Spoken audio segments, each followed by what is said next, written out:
Aki, I want to welcome you back to the podcast. It's been a few years since we last spoke.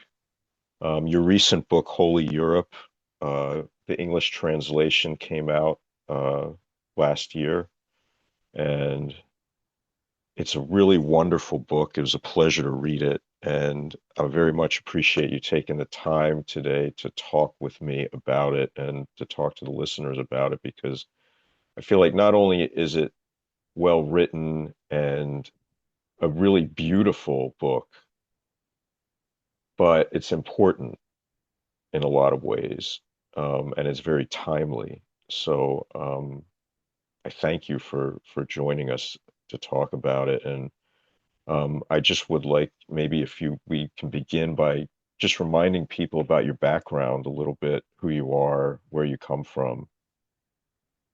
Sure. Yeah, thank you for having me having me again. It's been a few years since we talked and yeah, it's good to be here. It's good to talk about these things because I noticed one thing that fewer and fewer people read. And so it's great to actually talk to people who I presume actually read and you've read the book and it's kind of a lengthy book compared to the previous one. Mhm. Um, and a lot of work goes into it. So I really do like, I appreciate these podcasts where people actually talk about the subject matter and delve into it and hopefully get people to have a little bit more involved attention spans, than what is promoted by the current culture of ours. So Certainly. yeah, I am a writer from Finland. My first book in English was called Journeys in the Kali Yuga, where I talk about my initiation into a Shaivite branch of Hinduism, or my experiences in that world over about a decade, and its sort of correlations to me as a European, Northern European, and what that implies, and uh, what one can learn, and what are the sort of limits or restrictions of pursuing this sort of more exotic path via a kind of foreign culture. So Holy Europe is really, in a way, it's a continuation of Journeys in the Kali Yuga. It takes up where Journeys in the Kali Yuga left off, which was me returning to having a kind of a spiritual return to my own culture in a deeper way and realizing this limit and also the rootedness of my own self into this land and this culture. Uh, and so in this book, Holy Europe, I explore what this spiritual landscape is that I am from, and that's my home, and what the problems are of relating to it or finding it in this day and age. So it's really a continuation of the previous book. And I kind of believe that, every writer, every artist, every filmmaker, mostly they make one work. It's like if you look at David Lynch films, you can kind of see that they're all from the same universe. I don't know why I thought of him, I guess because he just passed away recently. But this is the same book. It's just the next part of it. So yeah, it's Holy Europe, and it's published by Arcana Europa, and you can get it on Amazon and Arcana Europa website. And yeah, that's um, the book spans about a decade again of my life, Holy Europe, and it involves me um, researching, traveling into both physically and spiritually and intellectually into sort of nine different branches of the European world tree, the spiritual world tree. So these different cultural branches of the same tree, because Europe does have uh, things that unify it and unite it way more than it has, I think, and in this day and age, especially, than things that make things distinct or opposed to one another. So I think it's more important that we can find the unifying elements of our past and present and future as Europeans, because I think fundamentally Europeans are a very lost people, perhaps more lost than any other people at this moment. So I am sort of exploring this subject matter by traveling to these places, exploring them both on a personal level, subjective level, and then I have included these kind of historical essays in a way in the book also, like exploring just the history of certain places, and then it's also a kind of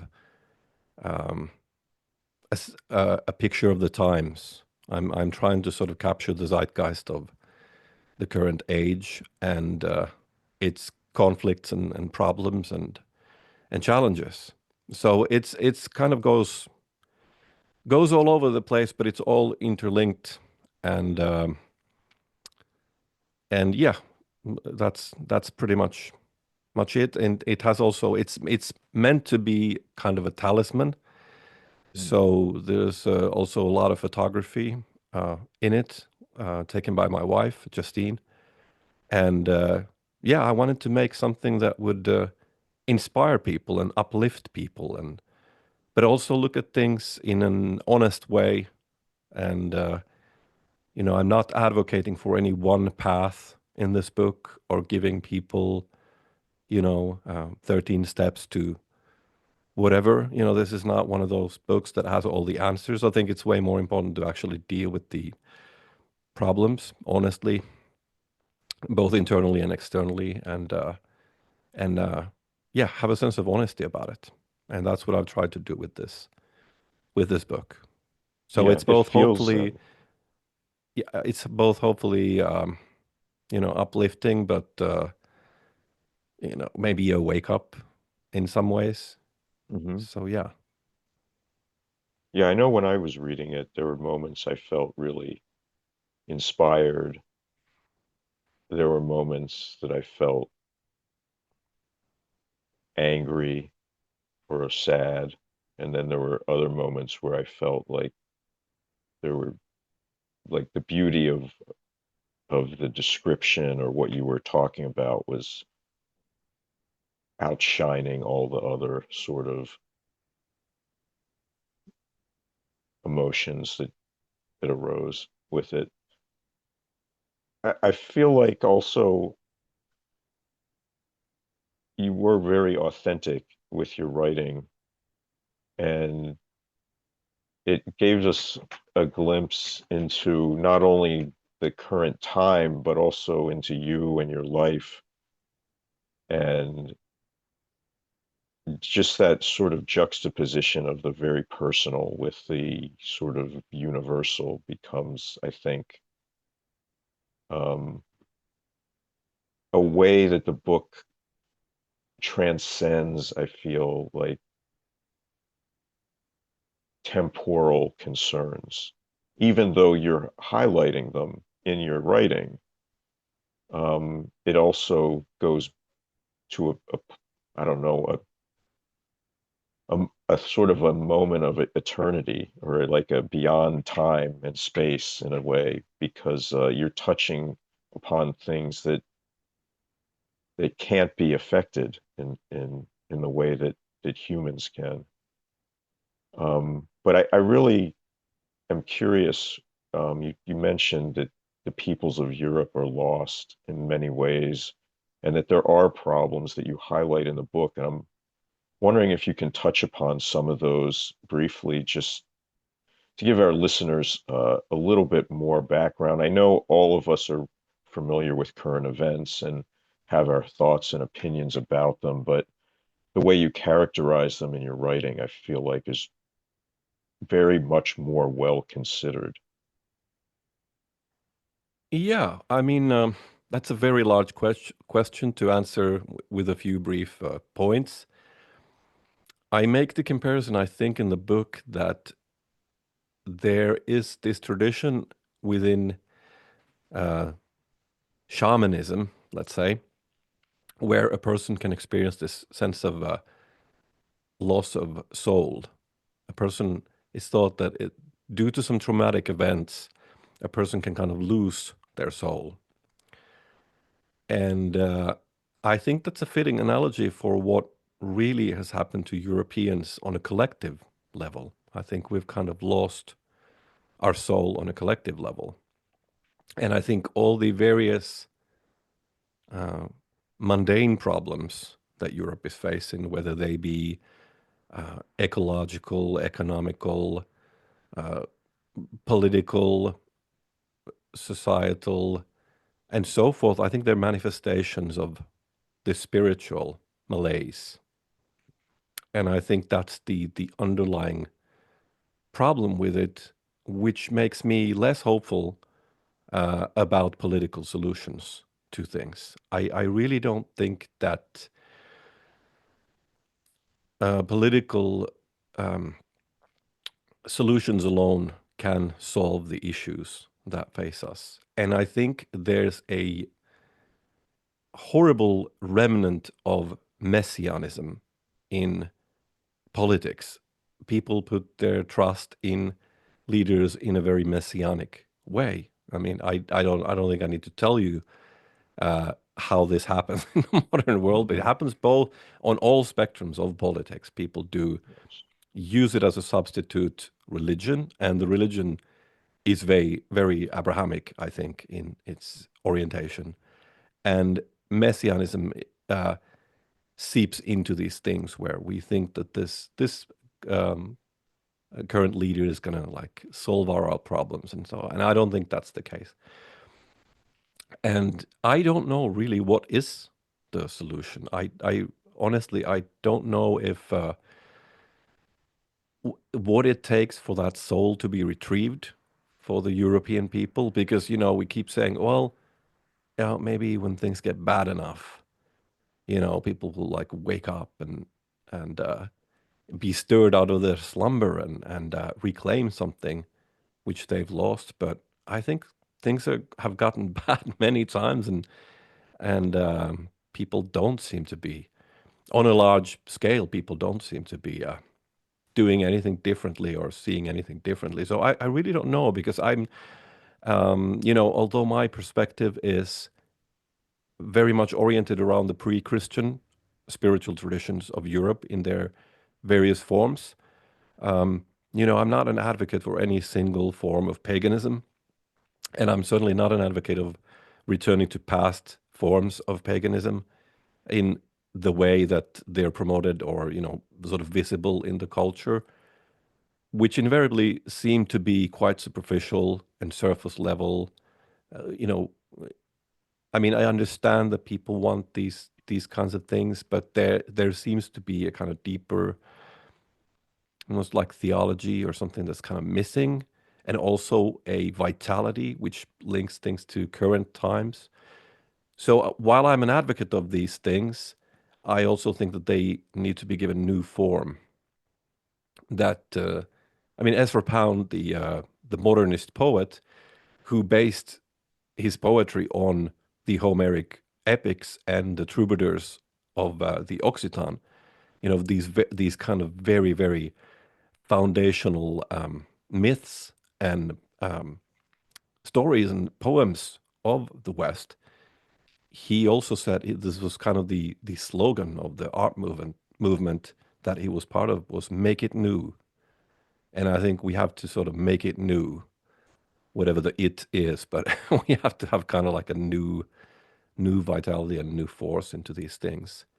Uh, it doesn't mean that we have to deny the past, but we do have to have a kind of new force. And I would like to emphasize that also the messianic aspect is also that you have a very clear good versus evil, and that you always have a very clear enemy, and that you can always you have an all-powerful enemy that you can always blame everything on, whatever powerlessness or obstacles that you have, limitations, it's always because of the enemy. And I'm not saying that. I think that Europeans should sort of take responsibility for the situation and don't blame external forces, for these things. But like take responsibility, yeah, and sort of it also has to come from a place of rediscovering what you love in a real way. I mean, there has to be a foundational sense of love for the thing that you are espousing and or wanting to bring back into the culture.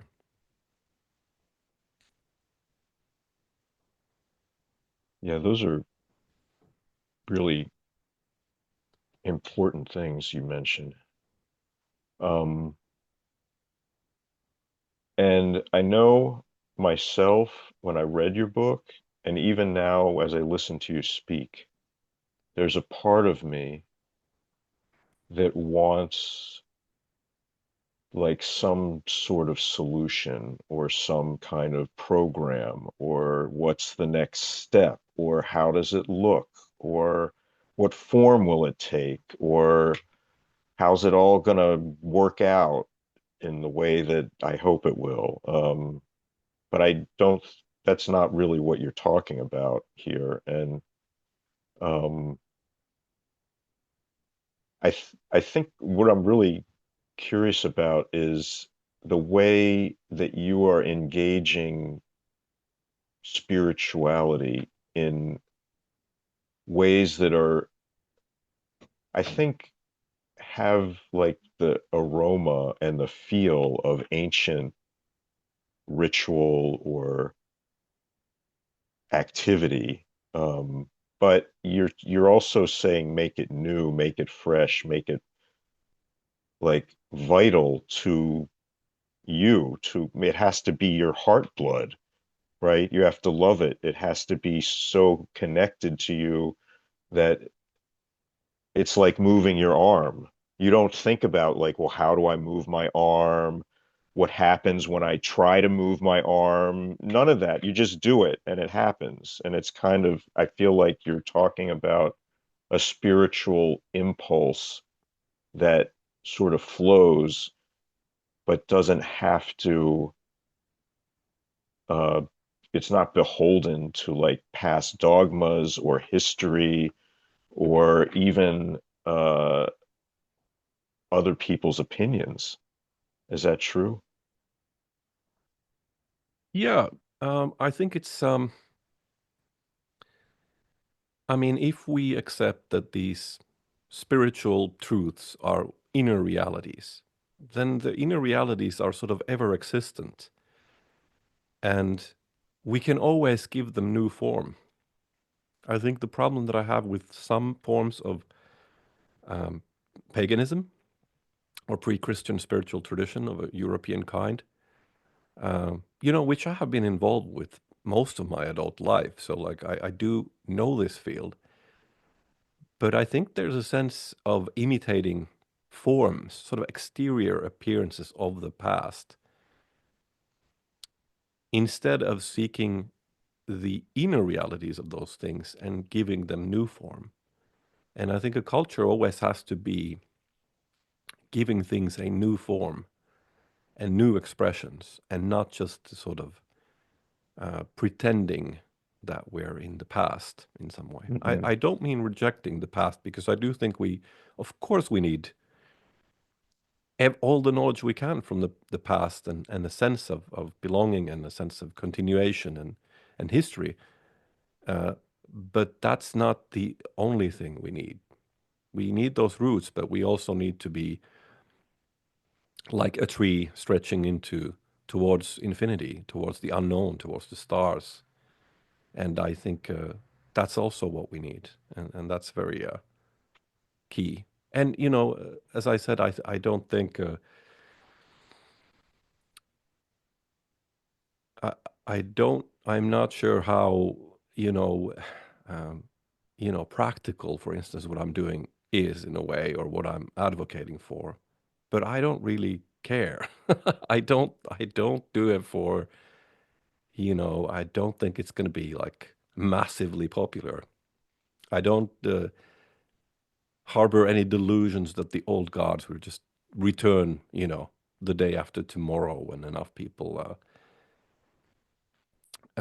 get it, but I do think that still, you have to do your dharma. You have to do what your sort of purpose on this earth is, or in the cosmic scheme of things, and if you know what that is, for in my case, I think it's pointing towards these uh, sort of gods that are abandoning us, and pointing towards the divine and the essence of the human spirit, and a sense of wholeness, which I think we as Europeans lack. And I'm speaking of Europeans because I am European. I love Europe. I mean, this is also Holy Europe. This book is also a love letter to Europe. It has a lot.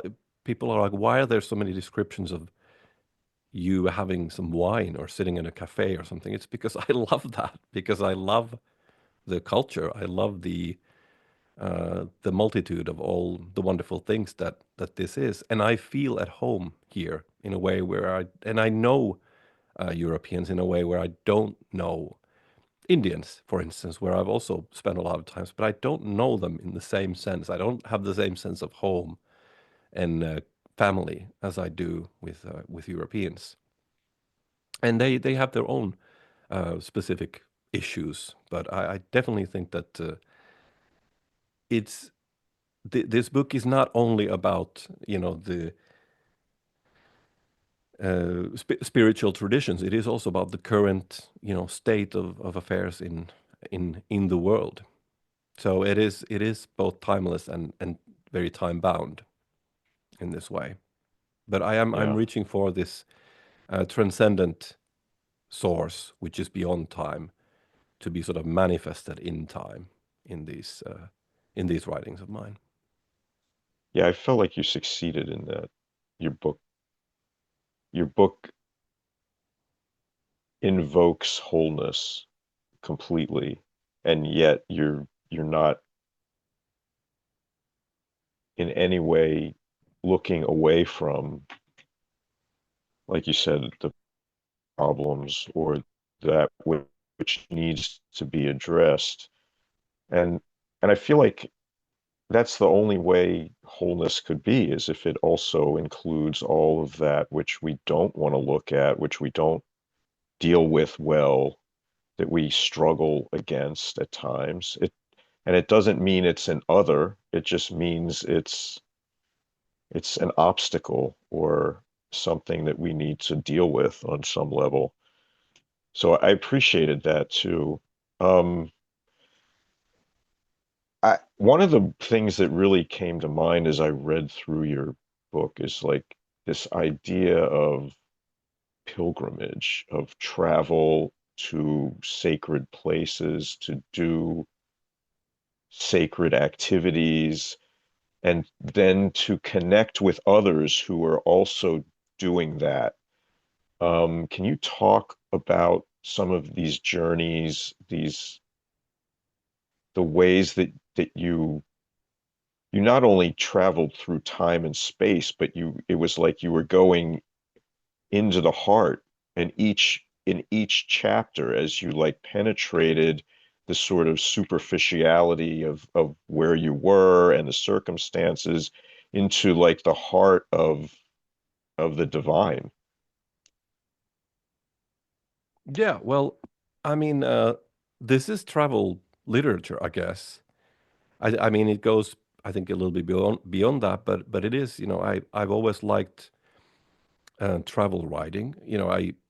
I read, or like I was exposed to Jack Kerouac when I was very young, and stuff like that. So like I always liked that sense of movement and journey, and so it's sort of just uh, I like the liveliness of it, and so that's and also this book kind of it ties into this tradition of European romantic travel writing, I think. Yeah. It's sort of there is a tradition of that, and I think this kind of ties in with that. And as I've said somewhere else, I think I just recently realized how much I'm I'm actually a romantic in some ways. which you know, you don't always realize how much you're tied to things except later. Then you know, Hmm. like you write a book and then only sometimes talking about it or looking at it later, you realize what the book is actually about and what this is. So, but yes, the pilgrimage is kind of you're trying to find these crossing over places which manifest something transcendent in a specific culture, in a time and a place. And the holy is kind of the foundational story, the transcendent reality, and the story that the whole culture is based on. And where this holy is manifested concretely is in these sacred places, sacred sites. So the sites that I describe in the book are some of them are prehistoric sites, some of them are more of a current era. Many are tied to pre-Christian spiritual tradition, so there's a lot of natural, groves in nature, um, mountains, rivers, caves, these places that humans have always found the divine in. Uh, and temples, ancient temples, abandoned temples, and currently existing temples, and churches and cathedrals. Christianity certainly has its place in the European culture, so I'm not, I'm not being overly anti-Christian here or something, because I do think that Christianity is part of European culture, and paganism and Christianity have been so intertwined and live also existed together for so long and fed each other in so many ways that it's kind of hard to um, choose like one or the other that people want to do these days. I think we can sort of look at things with a little bit more nuance. Hmm. But as I discovered, travel to these places, you look at who else has been there, because usually the people that have written about these places or done research about these places, if they're more unknown places, are people from the past. And then you look into those people, and often you discover commonalities between yourself and those people, and you realize that there's almost like a brotherhood, like a fraternity beyond time of people that are always looking for these similar things and traveling to the same places, and you kind of can sense this continuation. Like, I am not, the people have been here before me, and these people have probably been my kindreds in some way, and I'm joining this strange court of people who are traveling and looking for these things with writing about them and doing these things. So yeah, there is a sense of of kinship and fraternity which you discover, and also you go to these places where the holy is manifested, and you meet people that are there for the same reason, and then these are the kind of gifts that you get from traveling, because you might make friends that you then have and that enrich your life. I feel myself quite blessed, in the sense that I can travel to many places in Europe, and I can go and see and visit people that I've met specifically just via traveling to these places in the first place. So there's definitely this kind of um, there are gifts that come to those who make pilgrimage. They're not the treasures aren't always material. They can be more immaterial. That's very true. And I really like what you have to say about the way that we are connected to the others who have made those journeys or are seeking in their own lives, because I feel that very strongly that in many ways, like many of the people I speak with, the people who listen to this, people who do spiritual practice or are involved in esoteric traditions, they're all they're all seeking the same thing that you were traveling to find and do in your book. And I felt like a very like a I guess the word would be kinship in that way, because I feel like we share a bond that goes beyond just friendliness or enjoying the same activity. It's something significant.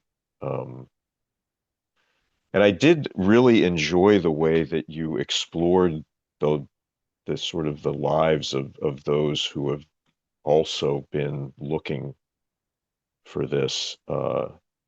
One of the things I found really interesting was the way that some of these people became not even really of their own design or anything, but like they got caught up by political and social forces of their time that were like just completely beyond their control. And and then it seemed like their involvement or their seeking out like what in many ways is kind of like renegade spirituality, like caused them significant hardship. Could you talk a little bit about that? Yeah, I mean, there's definitely many very tragic human destinies in this book because one doesn't always find what one is looking for. You know, just going on a pilgrimage, you know, you won't. It's not 100% that you're gonna find it, or that it's gonna be safe, and you know, just an easy little travel. You know, I think on a general level, you know, people who are perhaps devoted to some elusive spiritual truths or goals, you know, they tend to be sort of poets or um, have an artist spirit, and those people tend to lack funds, for instance. Mm, So I mean, this is the the story, for instance, of Otto Rahn, who I speak about or write about in this book, who was a Grail researcher. He was a young poet, and and I mean, there's another Finnish example, Yrjö von Grönhagen, who was in a similar way. He was just sort of seeking adventure and stuff, and both of these characters sort of just happened uh, to be put in contact with very uh, how shall we say it, like being caught up in the fight between two world serpents. There's no way you're gonna get out of that one no. unscathed. So you know, with questionable. So both of these people were given substantial finances and sort of a sense of, okay, they can pursue more of their research, uh, but politically, they were sort of they had to align themselves with something which I think both of them regretted. I mean, I'm talking about the Third Reich here, Yeah. obviously, and both were hired by Himmler to, you know, do research, and I don't think it was out of any personal commitment to the ideology at all, but simply because of, you know, these were people who were suddenly given in a disparate situation or in a questionable situation, sort of funding, like here, go and find the Grail. You know, here's Right. you have a lot. You're the head of the department for searching for the Grail now, and you have these resources and this, so go do it. But you know, it's always a Faustian pact. You know, you have to, when you're looking for something spiritual, you have to also remember that you don't lose your soul in the process of doing that, which is, you know, possible. And Definitely. we can become corrupted by the things that we seek, and and spoiled by the enemies. But uh, again, it's you know, all of these things are in hindsight, and it's very difficult for people in those situations to see where things would lead, or to know enough to be able um, to make wise decisions if they're in a dire spot to begin with. Yeah, I completely agree. I mean, I've never been in a situation such as they have, but or were, but Yeah. thankfully, but even the minor circumstances that I've been in that presented me with the choices, between, my spiritual activities and, for instance, like family, and sometimes they conflict, and sometimes when they conflict, I'm not sure what to do. And I can only imagine, someone in a situation where there's no good choice. Yeah, it's quite something.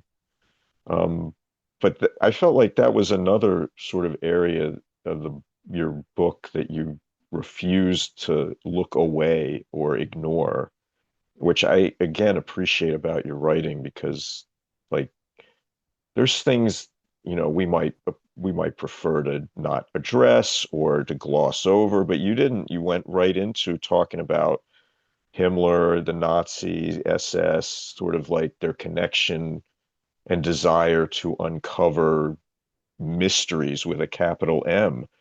And and honestly, yeah, that is like a huge, huge aspect of esoteric modern history, I think, especially European history. And I feel like in many cases, with a few exceptions, like you have addressed this in such a way that like it's an authentic look at it, and by doing so it kind of removes the sort of allure of the mystery of the whole thing in a way that I thought was like, wow, he like reveals it and it becomes much more mundane in a way. And by doing so, I was like, it has like the whole feel of the entirety of it becomes much more real. Is like there's human beings in a situation where there's no winning, and they're forced to like follow their like most heartfelt desire, but yet under the supervision of this entity that like, yeah, it's just tremendous. So I don't know if you want to talk about that, but I felt like the way that you wrote about it in this book was like, I was like, wow, this is refreshing. Yeah. Well, thank you. I'm glad you thought that because I did my approach to that area of subject matter was this. There is there tends to be a very polarized view of now I will do a caveat. This is not all that the book is about. This is just No, one yeah, chapter, yeah. but it is important because it affects everything in Europe and the way that we view kind of ancient traditions and things. It's unavoidable that you have to deal with this subject matter. Like you cannot escape it. So it has had to be dealt with. I deal with it very thoroughly in one of the longest chapters of the book, which is about Germany Yeah. and Germany's relationship with its sort of a pagan pre-Christian past, both in the ancient sense and in the more recent historical sense, meaning in the last 100 years or so. So uh, there's now this weird, like, this subject matter has been explored so much in recent years. And there's been these kind of silly, you know, like axis of evil type things, which Mm, are very, very sort of paint the Third Reich as kind of like this antichrist and like with supernatural real machines going off in every direction and this very menacing thing and it's all crazy black magic and Hitler was a black mm, magician and all this stuff. And then there is the culture which uh, kind of almost promotes that. but says, yeah, no, it was these were like great, these were sages, and these were modern mystics, and this is like exactly how paganism should manifest in the day, this day and age and everything. Hmm. Like there's this kind of romanticism about some of the mystics that were around during the Third Reich. So and then there's a lot and more of it, I would say, where people are really like, yeah, these these people were great, and they really they had it. And I'm trying to sort of go in neither of those directions. So I'm not trying to present this as some sort of ultimate evil in its spiritual manifestations, nor am I trying to promote it as these people as some sort of Hmm. sages. I'm trying to look at what is the magnetism of that area. Why is it? Why are people so fascinated by it? And what is there? What did they actually say? Like what did some of these mystics actually believe or promote, or what was their spiritual path? What was it actually like? What was it formed from? How did it take shape in that from the historical currents of theosophy and all these things that were happening at that time? How did this thing actually manifest? And actually try to like consider it as it is, and as neither this thing. And I mean, what you realize very quickly is, of course, that like the I I don't perhaps even have to say this, but like National Socialism wasn't really a spiritual creed. It was a materialist ideology, and a very messianic one at that. Hmm. Again, I'm talking about the messianism. So here we have a prime example where it is a form of messianism where the National Socialist ideology has just taken over the Christian ideology in a way. Hmm. And the sort of theocracy has been, replaced with other figures.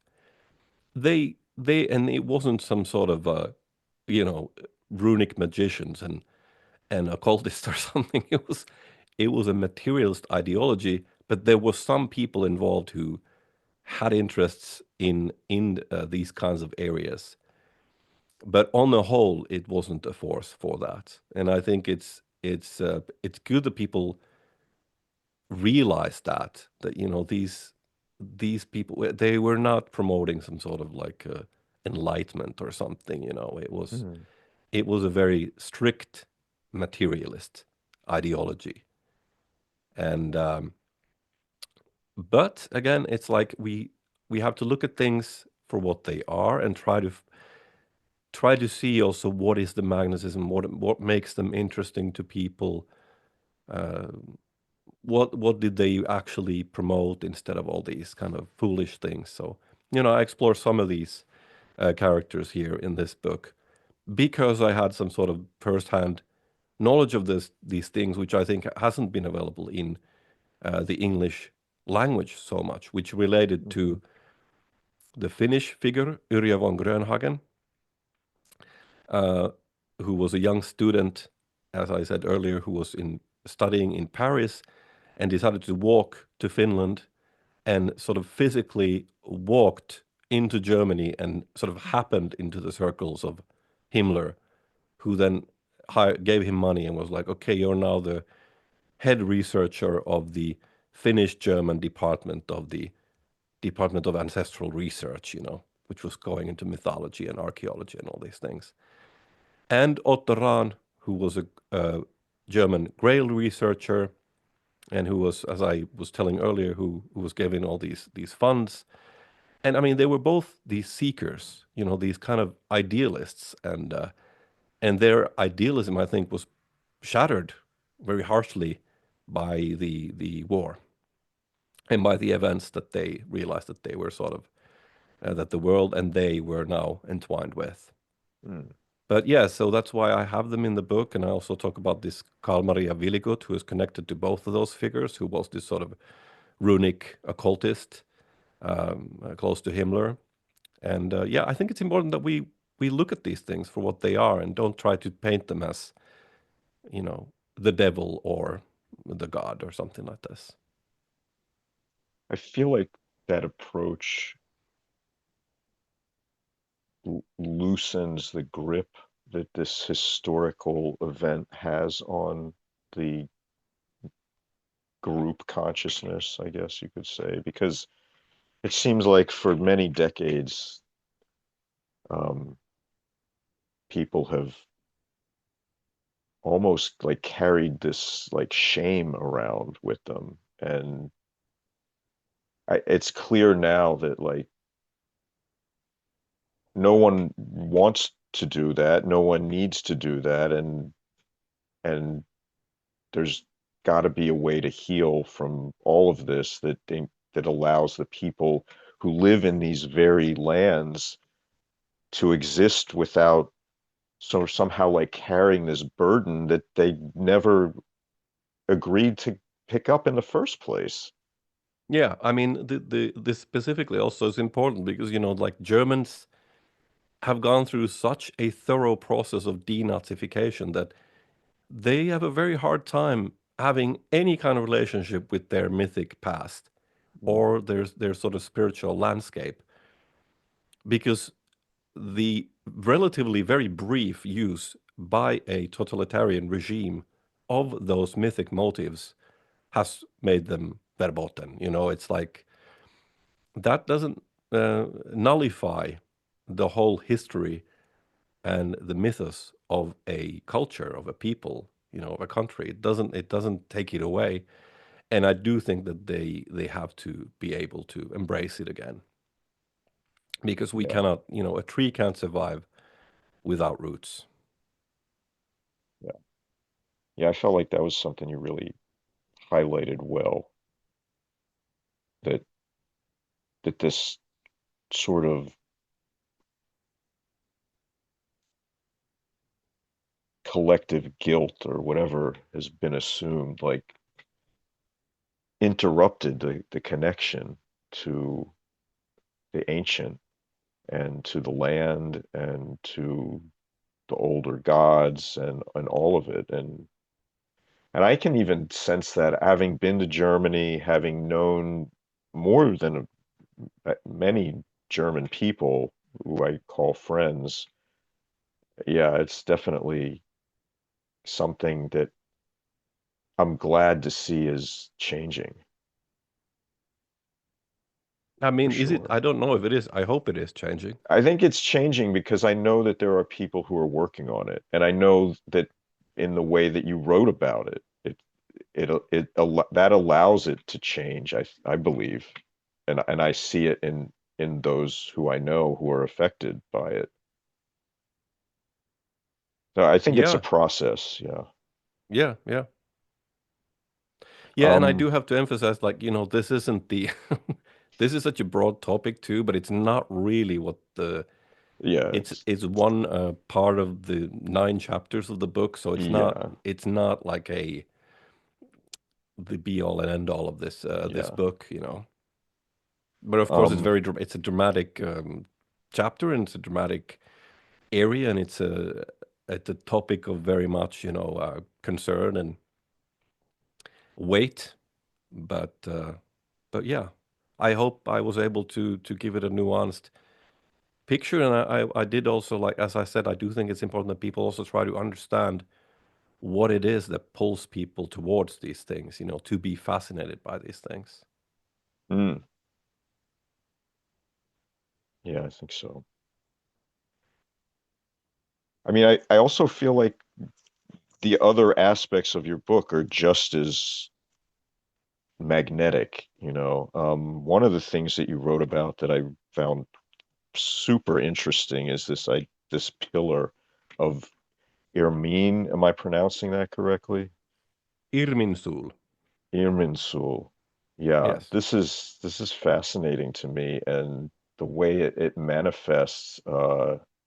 Maybe you could just talk about it and introduce this to people who haven't are not familiar, because I find this really interesting. Sure. Well, the Irminsul is it is a pillar or a tree, uh, a kind of god pillar associated with the old Germans. And in a way, the cover of the book is supposed to be Okay. that. Um, I don't know if you have the book.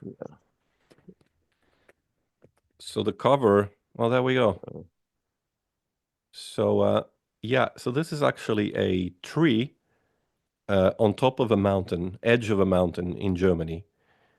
And as I went there the first time, there was a person I met who said that's the last Irminsul.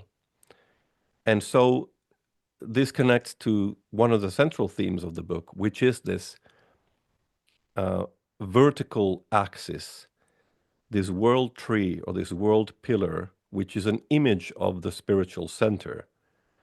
And I think this is the center that the Europeans have lost. And so it's a recurring motif in all the chapters. It is this tree, this idea of a central axis around which the whole uh, human world is ordered, because it's linked to this divine navel, this divine center. And this is expressed in the idea of a tree.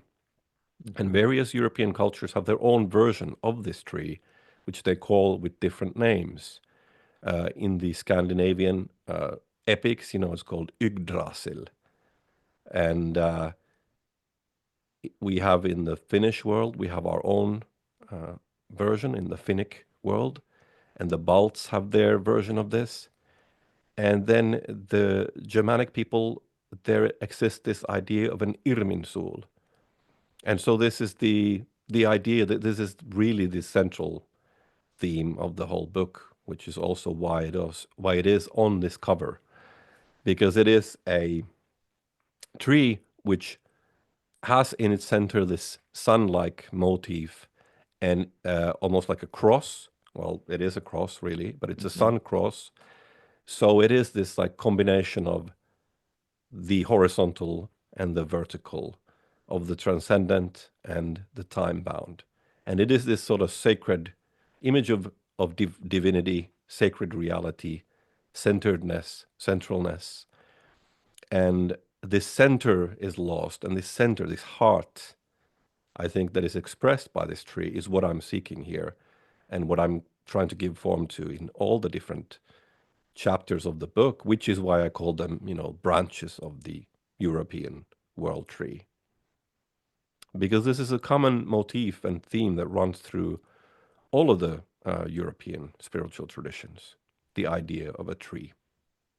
And the tree, it's not that the tree itself is God, but the tree manifests the or embodies divinity, the idea of the divinity, or it can Mhm, be like a temporal form of that divinity through which mhm. human beings can connect to this divinity. Of course, and Wh- there's also the idea of the human being as a tree. So it's also an analogy that I use a lot in this thing. So would it be correct to connect this idea of this central pillar, the world tree, to the human central channel? If we were sort of Um, thinking of it from a more tantric perspective, maybe. um, Possibly. I have to say that I don't think I'm well versed enough in Tantra to be able to make that correlation. Right? I don't know if I am either, but I'm making it anyway. Yeah. Well, it's good to make those kinds of I don't know. People tell statements me every once in a while. I'm often too certain of myself, so this might be one of those instances. I mean, the tantric world certainly has its own images and representations of that same thing.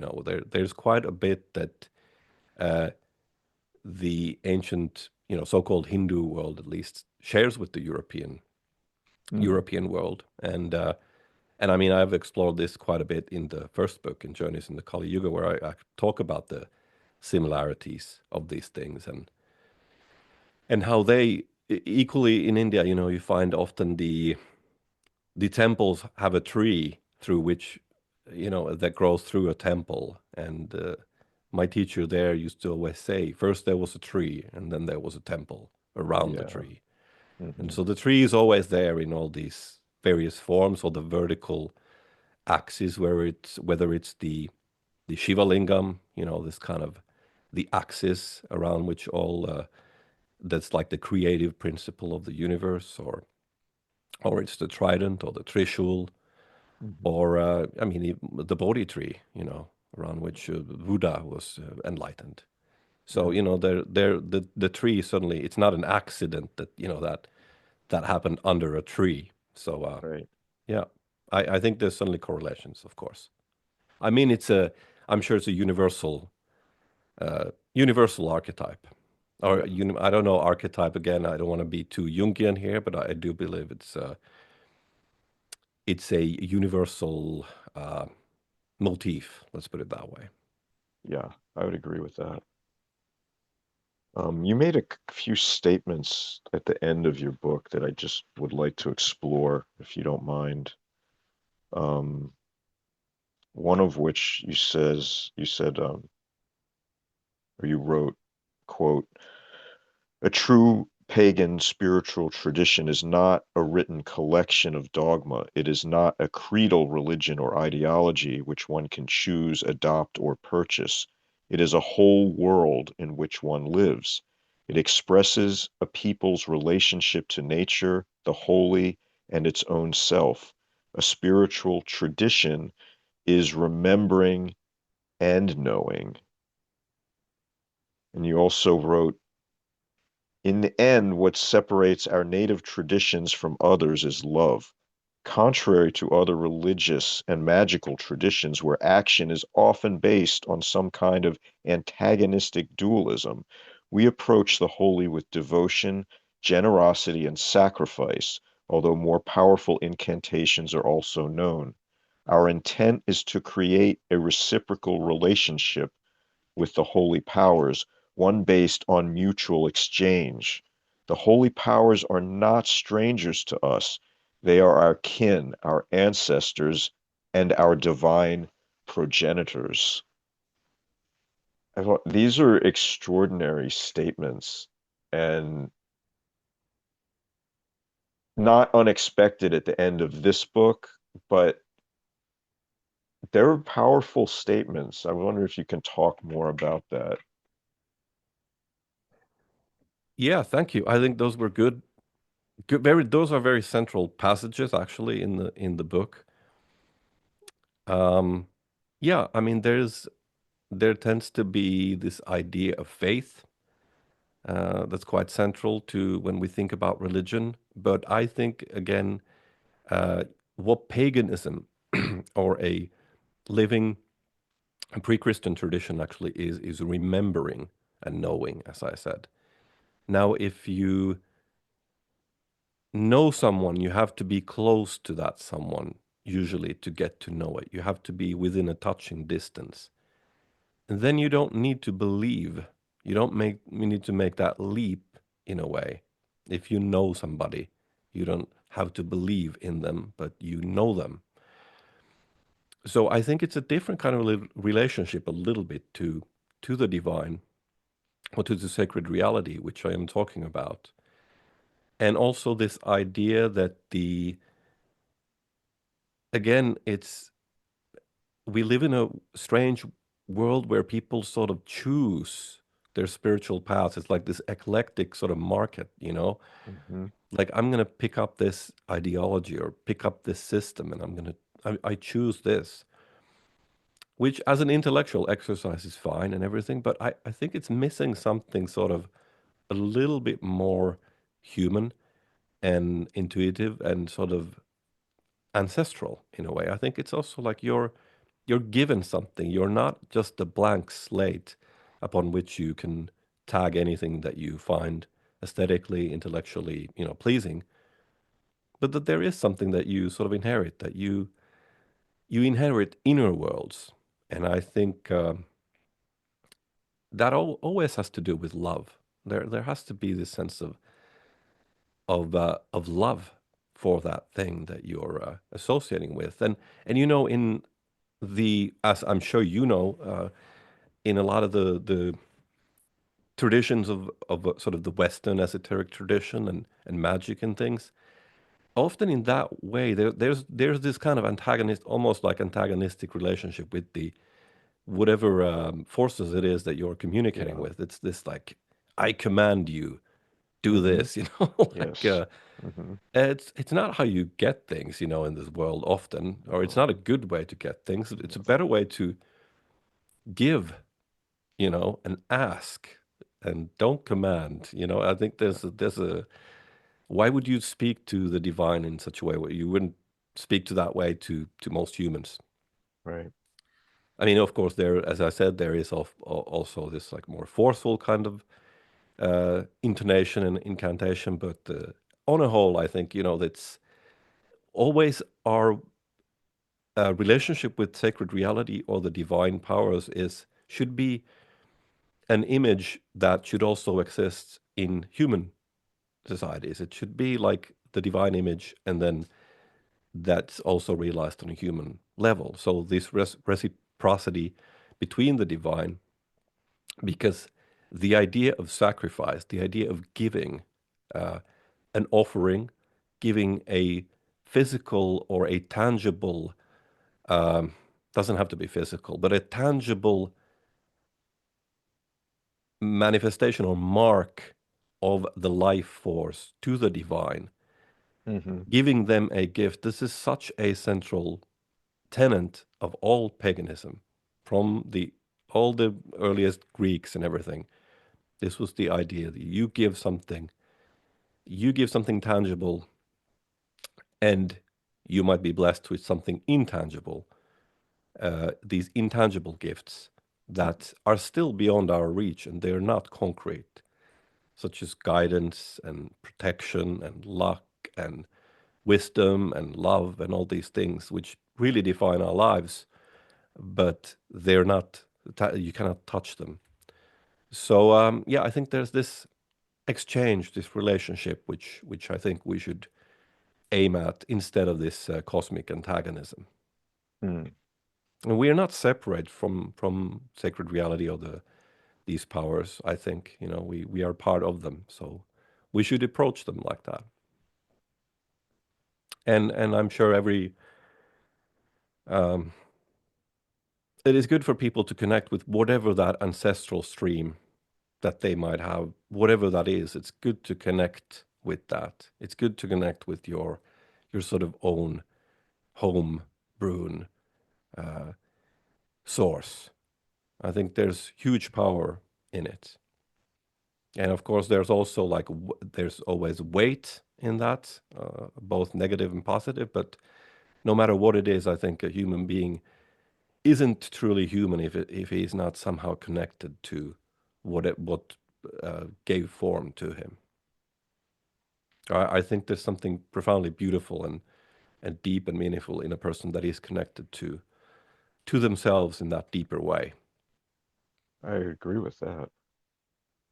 And so in my instance, it's been a long um, journey, and over the past decade now, I have been involved in sort of both the esoteric and exoteric aspects of the Finnic tradition, and that is not easy either because we have also lost a lot, um, but we also have a lot still that is alive and that is very recent, and so we can sort of remember and know.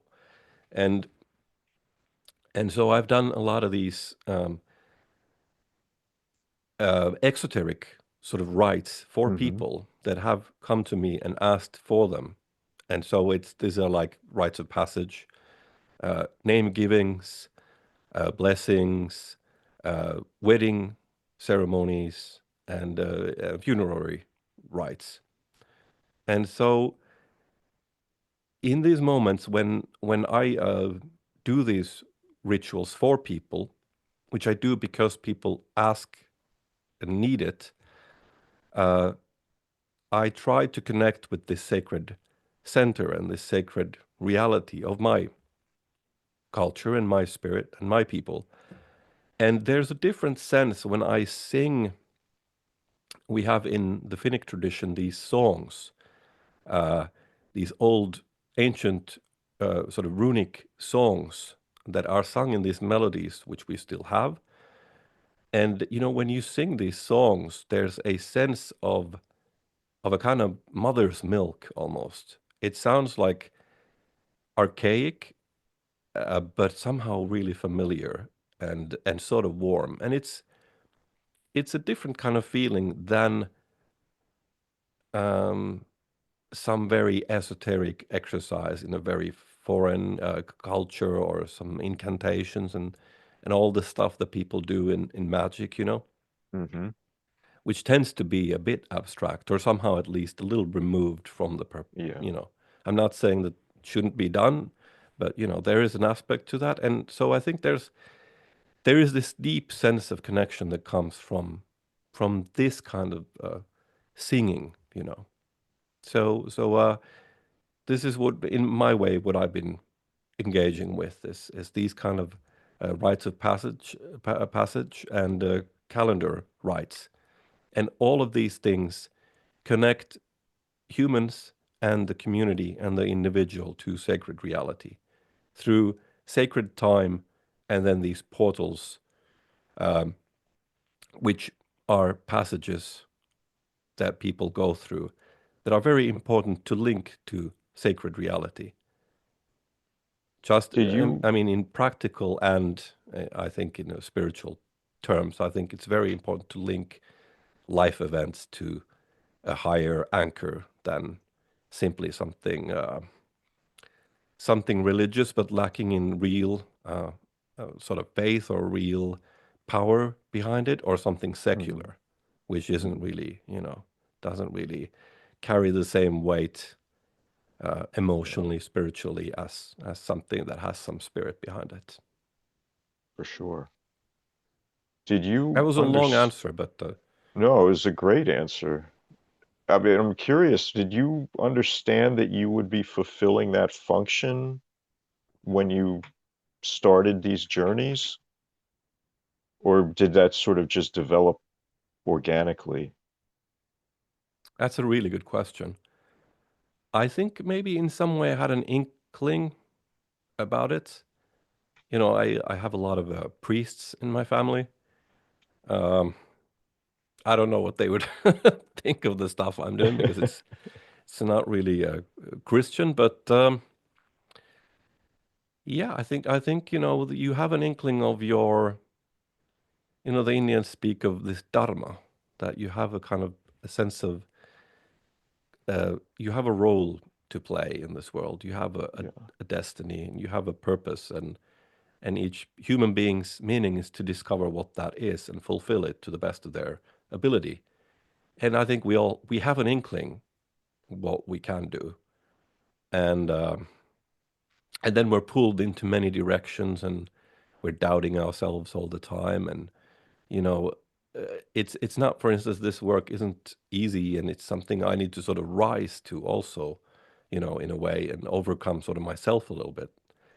um, but I think there's been always an inkling towards something like this. But then when you start going down a certain path, the path will come towards you, and like attracts like. And the more you do something of a certain type, the more you attract forces of a similar kind. So I think it's like that. Well, I have to say, I mean, your books, especially this book, Holy Europe, the work you do, and the way that your personal spiritual journey is resonating and affecting the wider community and world, I think is, to me, like really wonderful to watch. And I'm really joyful to be able to see it happen because I feel like, I mean, I don't know you other than from your books and talking to you a couple times, but I feel like I'm very grateful that you are here and do what you do because I benefit from it. I know other people do, and I feel like the world in general does. And so how how could I or people listening to this support you other than buying your book? Is there anything else that you do or offer or any other way that people can support your work? Um, that's a very good question. I mean, I guess I just follow what I'm doing, and I'm happy if people buy books and you know, buy things that I produce. And yeah, it's a good question. I mean, here in Finland, where I live, you know, I am contacted regularly by people who ask me to do services for them, and you know, I of course try to help them with what they're seeking. And yeah, I very much appreciate what you say about, you know, having some value from what I do. And I mean, that's the point of doing it, really. Like, I do try to give. You know, this book was took quite a bit of work, and it demanded quite a bit of personal sacrifice too. And you know, as a writer, I also I am forced to say things which aren't nice Yeah. and which will make me an unpopular person in some circles, you know. Yeah, And there's a price that you have to pay for speaking up, but there's always a price, and the price might be even harsher for not speaking up, you know. that's true. So of course I'm very happy if people see that it does aim to give people something, you know. And I'm very happy if that is the case. Yeah. And so yeah, I don't have any other supporting structures at this point. All right. Maybe I Well, I should, mean, but I don't. if you do, let me know. But yeah, I'm happy to support your work, and Thank you. I thank you.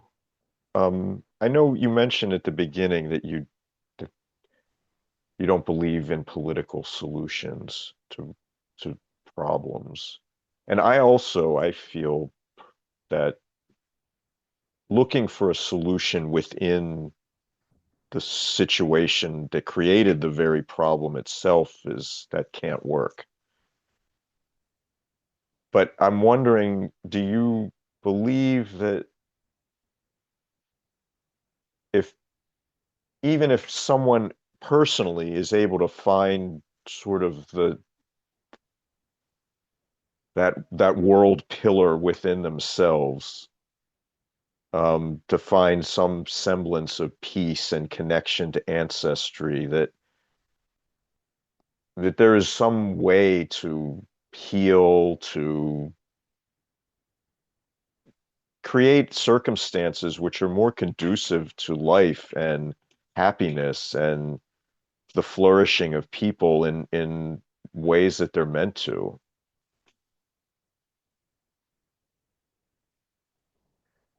Well, I mean, I think just starting with yourself, you know, there was the German youth movement that had a slogan, first the new man, then the new society. Hmm. And of course, it's a huge, if you manage to um, change yourself for the better in some way or discover your specific uh, purpose on this earth where you can to give something, then that's already a huge thing to do. And by the way, I'm not saying that, like, you know, I know um, people hate it when you say like politics isn't, like, I'm apolitical or something, but of course there's a role to politics. I mean, of course, that we live in Hmm. the world, you have to have these things happening, we have to make decisions and decide where things are going and everything. But you know, people do view, they confuse politics with spirituality or religion. I think religion especially, they do confuse those things. And I see a lot of sort of pseudo religiosity uh, in the form of political activism. Um, where it's really religious impulses that are playing out, perhaps unconsciously, in a political form. And I'd Yeah, say that this is manifested both on the left and the right, yeah. a lot. So I think it's good to be aware of this and perhaps see that beyond these things there is the spiritual uh, tradition that exists, and that should be always the defining thing and the higher thing. And it's not the politics that is gonna, solve all these issues. That the issues are deeper, and unless those deeper issues are somehow resolved or uh, struggle, battled with, I don't think that we can really get much further along. I don't know if maybe this sounds very abstract or something, but I I mean, I think it could sound abstract if someone wasn't actually trying to change and become a better person and connect with their spiritual path. But if they are, I don't think so. I think it sounds very, very applicable to our everyday life, really. Um, I think one of the final things I wanted to just ask you about in the book, there are moments, usually towards the end of each chapter, where you are at a sacred site, you made an offering, you have said prayers, and you describe the scene, and you often describe the way the light is and some sort of feelings that might arise in response. And I found these moments in the book to be exquisitely sweet. Like they were like nectar. And I don't, I can only imagine how it felt for you in the moment, but I was shocked at your capability of conveying the feeling, even a small bit of it, because I struggle with trying to communicate that. And I felt like I was completely in awe of the way that you repeatedly were able to do that. And I can only imagine it's because like you were immersing yourself over and over again in these sorts of settings, moments, like you're going into the sacred well again and again. So I can only assume that your ability to describe it in such a way is refined over time. Is that true? well, I think the world is alive and the world speaks, and so we just have to listen. We just have to be open to um, the world, the divine, or the gods speaking, and we can hear them sometimes. And this is coming from somebody. I am not claiming to have any kind of psychic abilities. I'm not in touch with some special deities that tell me secrets. I don't have a pipeline to the transcendent. I'm not I'm not, there's a lot of people claiming a lot of things and a lot of Yeah. titles for themselves, and they have extrasensory perception of astral whisperings. But I'm not, like, I'm hard to get on that. I tend to see the lack of things more than I'm kind of a dark guy, I guess, in some Mhm. ways. Like I'm prone to melancholy more than to exuberant joy, and I tend to see, the sort of tragic aspects in things very easily. Mm. And but I am receptive to beauty, and I have this idea that I talk about in the book, that beauty is a manifestation of the divine. That beauty is a kind of divine order that we can perceive as human beings. And when you go to these places where these holy places, sacred places, I mean, try to um, let yourself be open to whatever is being experienced there. And the ancients thought that the world is a book, and you read the book of the world by things that happen on the surface of the world, whether that's augury or a certain bird appearing, or the way something happens through natural phenomena or coincidences or things. So there's a it's a good book, and you just have to be open to it, and it will speak to everybody, you know.